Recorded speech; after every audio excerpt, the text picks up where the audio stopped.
Ladies and gentlemen, good day and welcome to Solara Active Pharma Sciences Limited Q1 FY25 earnings conference call. As a reminder, all participant lines will be in the listen-only mode, and there will be an opportunity for you to ask questions after the presentation concludes. Should you need assistance during the conference call, please signal an operator by pressing the star then 0 on your touchtone phone. Please note that this conference is being recorded. I now hand the conference over to Mr. Abhishek. Thank you, and over to you, sir. Thanks, Steve. A very good afternoon to all of you, and thank you for joining us today for Solara's earnings conference call for first quarter ended financial year 2025. Today we have with us Arun, Solara's founder and non-executive director, Purvang Purohit, MD and CEO, and Arun Kumar Bhaskaran, CFO, to share the highlights of the business and financials for the quarter. I hope you've gone through our results release and quarterly investor presentation, which have been uploaded on our website as well as stock exchange website. The transcript for this call will be available in a week's time on the company's website. Please note that today's discussion may be forward-looking in nature and must be viewed in relation to the risks pertaining to our business. After the end of this call, in case you have any further questions, please feel free to reach out to the investor relations team. I now hand over the call to Arun to make the opening remarks. Thank you, Abhishek. Thank you all for joining in today. Appreciate your presence in our earnings call.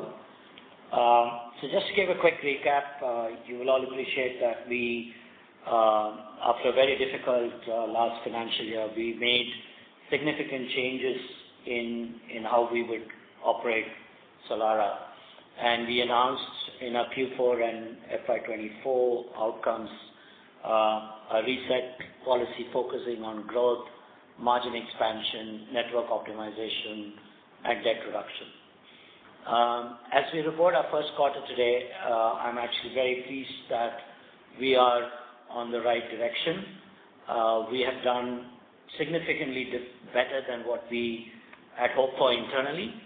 And it's a good outcome today that we have announced. The adjusted EBITDA reported is 50 crores against a reported EBITDA of 42 crores. And the reason this is mainly because part of our network optimization, and you would have probably seen in our deck that was released today, we have mothballed our Vizag facility, and we are retrofitting that into a completely new opportunity that we are pursuing in expanding our CRAMS business. Consequently, there have been costs that we are incurring in both Q1 and Q2, which will not be recurring in nature from H2. And adjusted for that one line item, the difference between adjusted EBITDA and reported EBITDA is almost the same. It's just one line item related to certain operative costs that we are incurring, both in R&D and in our Vizag operations. We also thank our shareholders for an overwhelming support and subscription to our rights issue, which is oversubscribed. Consequent to that, and a key focus for the company has been to right-size our balance sheet, improve our working capital, cycle times, and cash flows. And a lot of that has been achieved already. We have used up significant opening inventories to improve our free cash generation, which will result in an improved cash flow greater than our guided EBITDA. We continue to reaffirm our guidance for our outlook for our full year. We expect revenues to be in the range of 1,400 to 1,500 crores.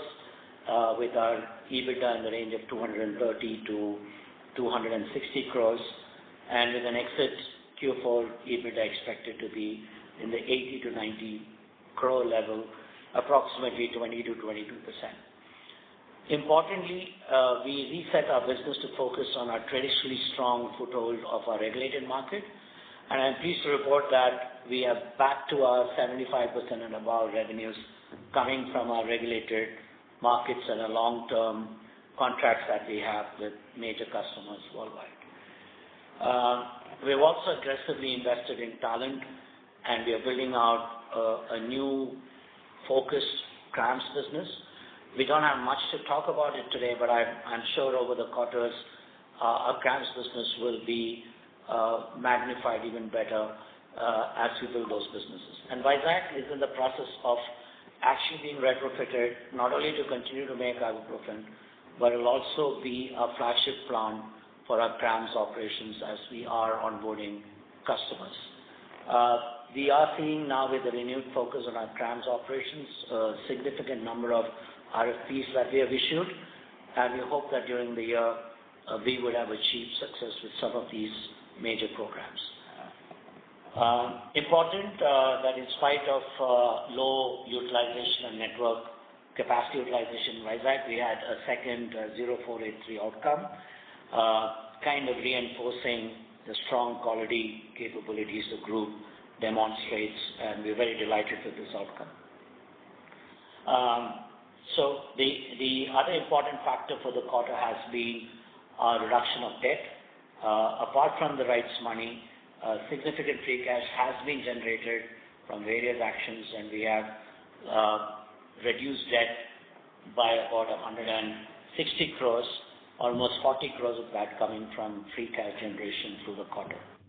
With a targeted further cash debt reduction from cash flows, we expect end of the year debt adjusted for the uncalled money of the rights to be under 500 crores and significantly better than our guidance of under 3. We should be now comfortably guiding the street for under 2.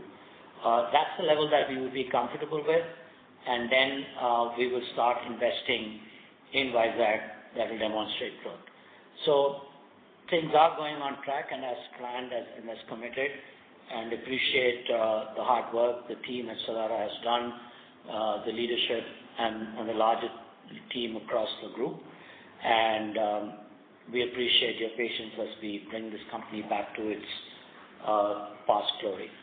Appreciate the time, and I'm going to now pass this on to Purwan to make his opening comments, and then to Arun to speak a little bit about the balance sheet, and then we can open up the room for questions. Thank you, Arun, for handing over. I would like to thank everyone for joining the call today. So, Arun, you have broadly covered all the points, but to add to this, I would just like to say that we are very pleased with the course correction measures that have been initiated by the company, leading to favorable outcomes for Q1, with much improved EBITDA margins. We see a growth both on quarter-on-quarter and YOY basis. And talking about specifics on the financial performance of the company, we see a quarter-on-quarter revenue growth of 21% and reported EBITDA growth of 276%. Adjusted for the one-time cost, which will not continue in H2, as mentioned by you, our adjusted EBITDA stands at 50 crores with EBITDA margins of 14%, roughly. Regulated market thing is already covered, and if we look at, everybody looks at the deck that the gross margin may be slightly depressed, but that is more on account of free cash flow generation, on account of inventory reduction. And so apart from that, I think most of the points have already been covered, so we can take all the questions one by one. And I would like to hand over to Arun Kumar Bhaskaran, our CFO, to give his opening comments. Thanks, Purwan. This quarter has been a good quarter for Solara in terms of reducing the inventory to a large extent, which will improve the cash flow for this year. Also, the completion of rights issue has enabled us to reduce the debt to a larger extent. The other points we have already covered. Go on to the question and answer. Okay. Thank you. Steve, can we take the Q&A, please? Yes, sir. We will begin the question and answer session. Anyone who wishes to ask a question may press star and 1 on their touchtone telephone. If you wish to remove yourself from the question queue, you may press star and 2. Participants are requested to use handset while asking a question. Ladies and gentlemen, we'll wait for a moment while the question queue assembles.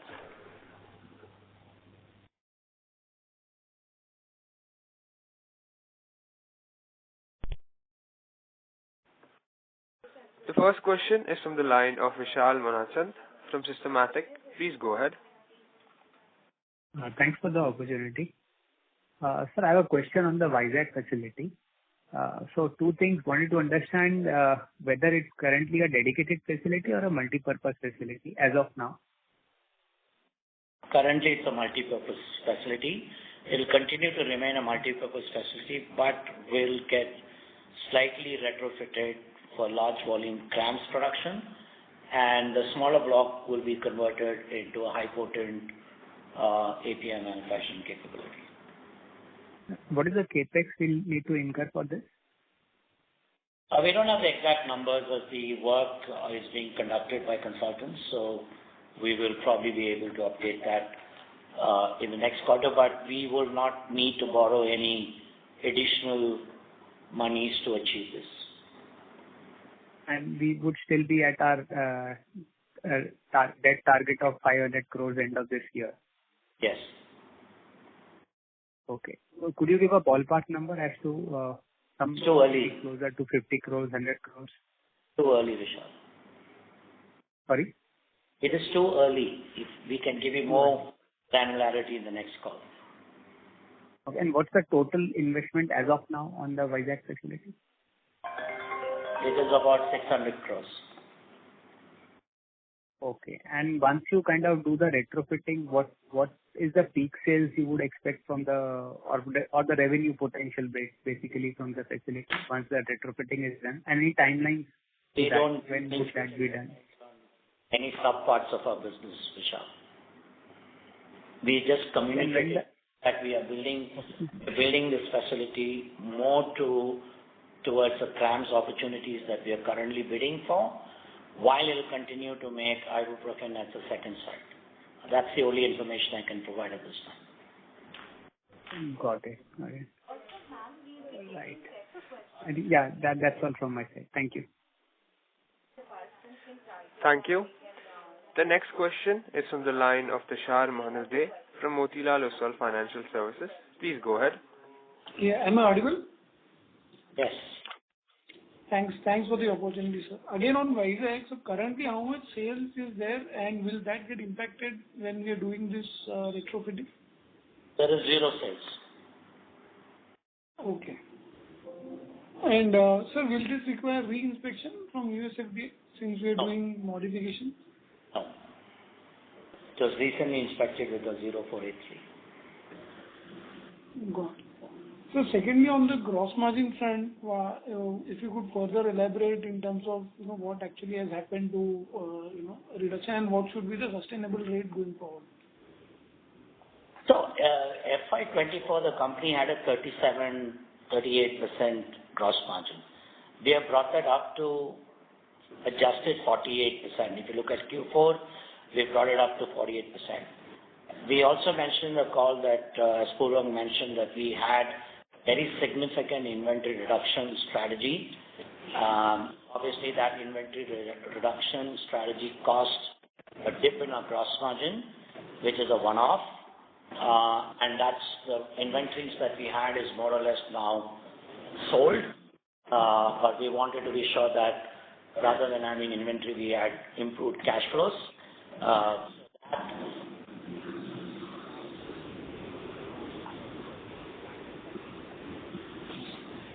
Hello? Hello? Yeah, Tushar, there's a lot of disturbance from your side. Is it better now? Yeah. So we said you should estimate that our gross margins will get back to 48% in H2. Understood.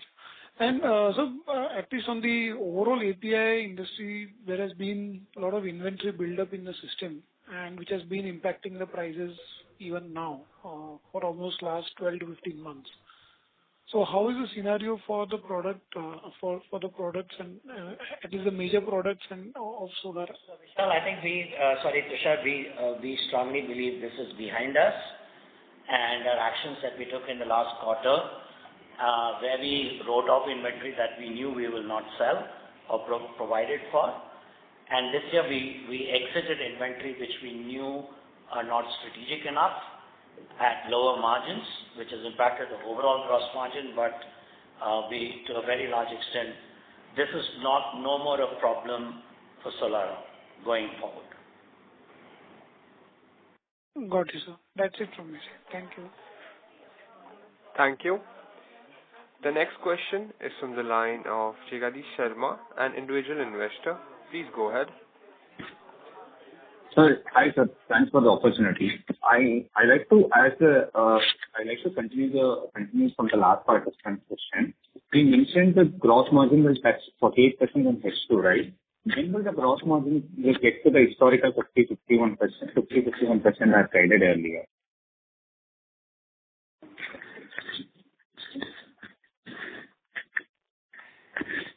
Hello.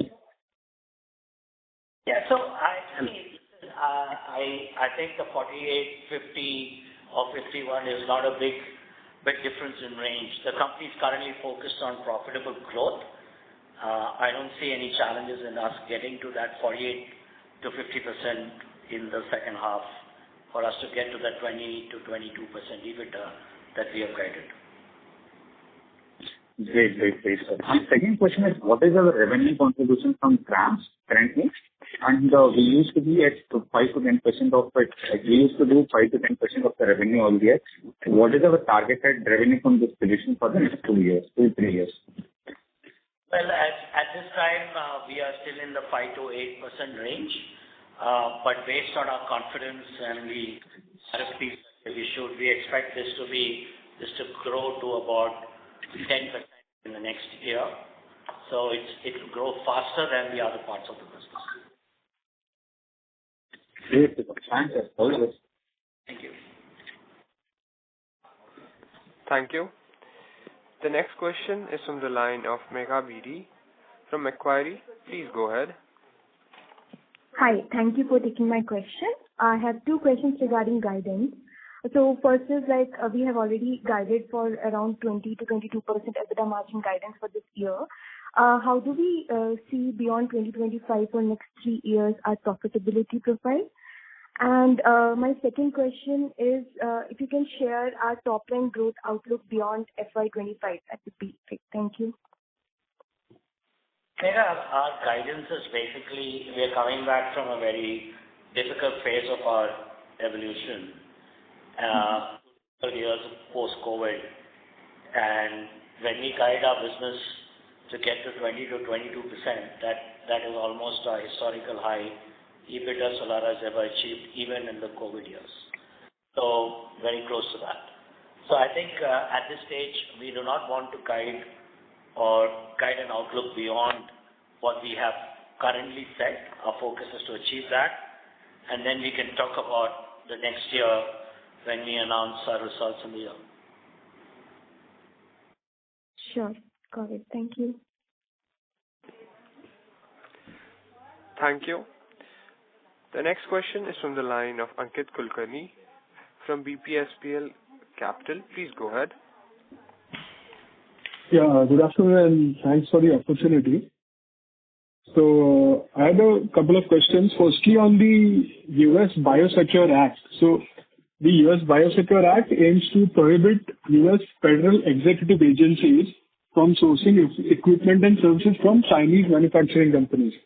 So what is your view on this? And, do you think this will be a significant opportunity for the Indian CDMO, CRAMS players? And so basically, what do they mean by federal executive agencies? So is it only government agencies or will it be any player in the US who buys products from Chinese manufacturers? So what are your views on this?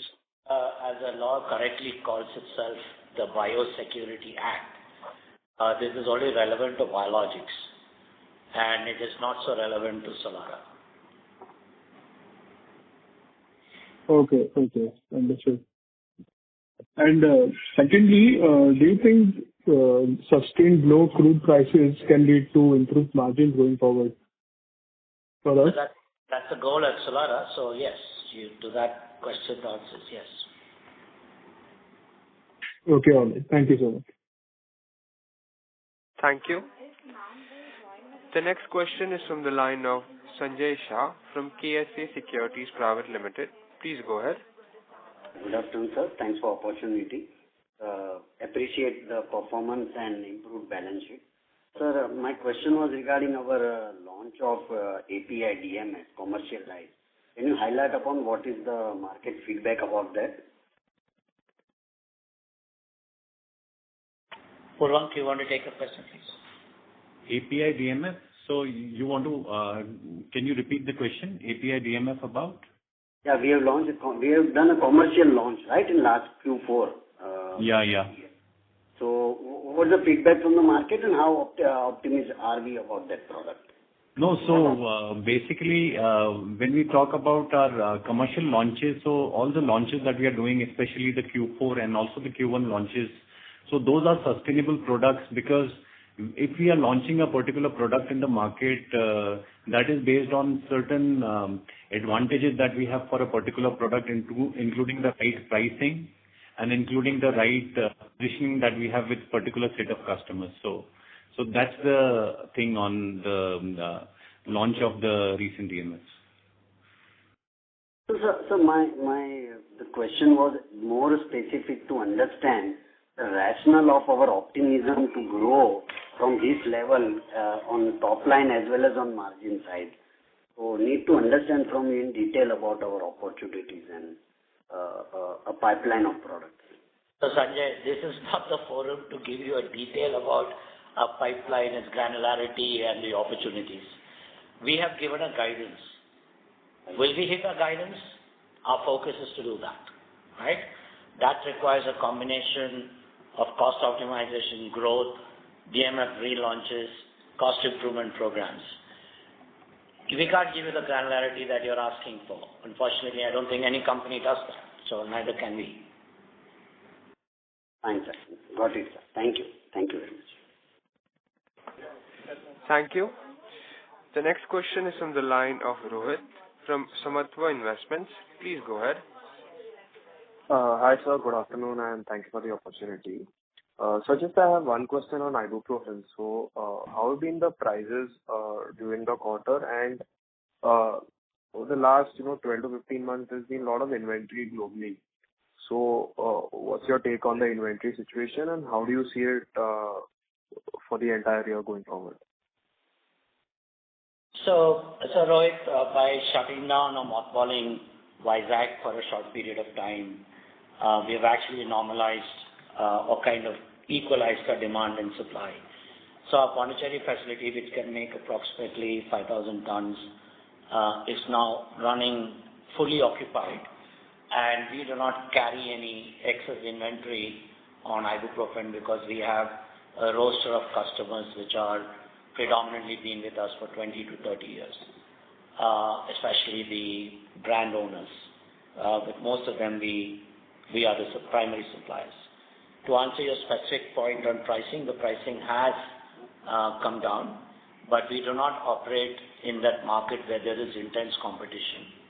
And the urge for us to do that earlier, and which also costs a lot of trouble for us, has been removed by the fact that we have shut the tap from the Vizag facility. Having said that, it is always great to have two sides from a source security standpoint for such a big product like ibuprofen, and therefore we can open the tap at Vizag at any which time, so that customers get comfort that we have two regulated sites, which is a unique position to have in a large commodity product like ibuprofen. But we have now normalized our inventory. We are not carrying any inventory that we can't sell. Neither are we producing anything that we can't sell.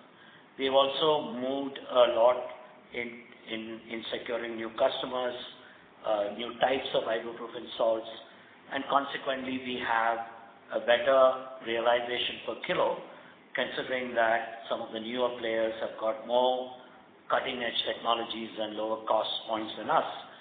We are happy with the position that we are in, and our aim is to now have clusters of products which are greater than ibuprofen in the next 2 to 3 years. So yes, the prices have come down, but our long-standing relationship with customers of a specific nature gives us the confidence that we can keep the lights on with ibuprofen for a long time to go.